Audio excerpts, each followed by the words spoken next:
حضرت ابوبکر صدیق رضی اللہ تعالیٰ عنہ کا حال تو یہ تھا، خلافت کو سنبھالنے کے بعد جانتے ہیں کپڑوں کی ایک تھیلی اٹھا کر کے بازار میں جانے لگے۔ حضرت عمر نے پوچھا کہاں جا رہے ہیں؟ کہا کپڑے بیچ کر کے گھر تو چلانا ہے، کام کاج کے لیے کہ میں کچھ کپڑوں کی تجارت کروں اور اپنا گھر بھی سنبھالوں۔ خلافت پر قائم ہونے کے بعد میرے عزیزو اس وقت تک اسلام کافی دور تک پھیل چکا تھا۔ حضرت ابوبکر صدیق رضی اللہ تعالیٰ عنہ خلیفۃ المسلمین منتخب ہو گئے، گلی کے نکڑ کے کارپوریٹر نہیں، وہ خلیفۃ المسلمین ہیں۔ باوجود اس کے تھیلا اٹھا کر کے کپڑے بیچنے کے لیے جا رہے ہیں تو سیدنا عمر فاروق رضی اللہ تعالیٰ عنہ نے انہیں روک لیا۔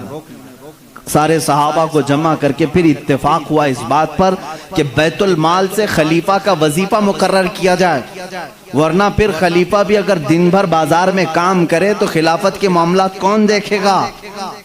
تو سب نے سب سے پہلے بیت المال سے وظیفہ مقرر کیا ہر مہینے کا۔ وہ کتنا تھا؟ وہ چند درہم میں تھا، یہاں تک کہ بیت المال سے حضرت ابوبکر صدیق رضی اللہ تعالیٰ عنہ کو ایک اونٹنی ملی تھی، ایک پیالہ ملا تھا، ایک چادر ملی تھی، 3 چیزیں ملی تھی۔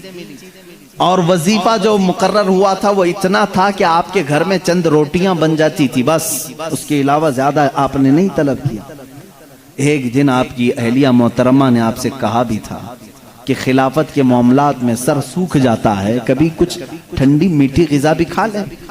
آپ نے کیا کہا؟ اپنی اہلیہ سے کہا میرے پاس اتنے پیسے کہاں ہیں کہ میں شہد خرید سکوں، گھی خرید سکوں۔ گھی اور شہد خریدنے کے پیسے نہیں خلیفۃ المسلمین کے پاس۔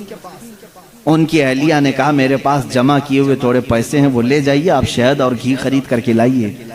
کہا تمہارے پاس کہاں سے آئے؟ کہا جو آپ مہینے میں دیتے ہیں گھر کے خرچ کے لیے، اس میں سے تھوڑا تھوڑا بچا کر کے میں نے رکھا ہے، عورتیں تھوڑا تھوڑا بچاتی رہتی ہیں۔ حضرت ابوبکر صدیق رضی اللہ تعالیٰ عنہ نے فرمایا لاؤ اس کو۔ وہ لا کر کے دی، ایک پوری کافی اس میں درہم جمع ہوئے تھے، ہر مہینے شاید تھوڑا تھوڑا تھوڑا وہ جماتی ہوں۔ حضرت ابوبکر صدیق رضی اللہ تعالیٰ عنہ وہ سارے درہم لے جا کر کے بیت المال میں جمع کرتے، اور بیت المال میں صحابہ سے کہا آج سے میرا وظیفہ اتنا کم کر دو، اس لیے کہ یہ میری ضرورت سے زیادہ آ رہا ہے، گھر میں میرے بچ رہا ہے، اس کا مطلب ضرورت سے زیادہ آ رہا ہے، یہ کم کر دیا جائے۔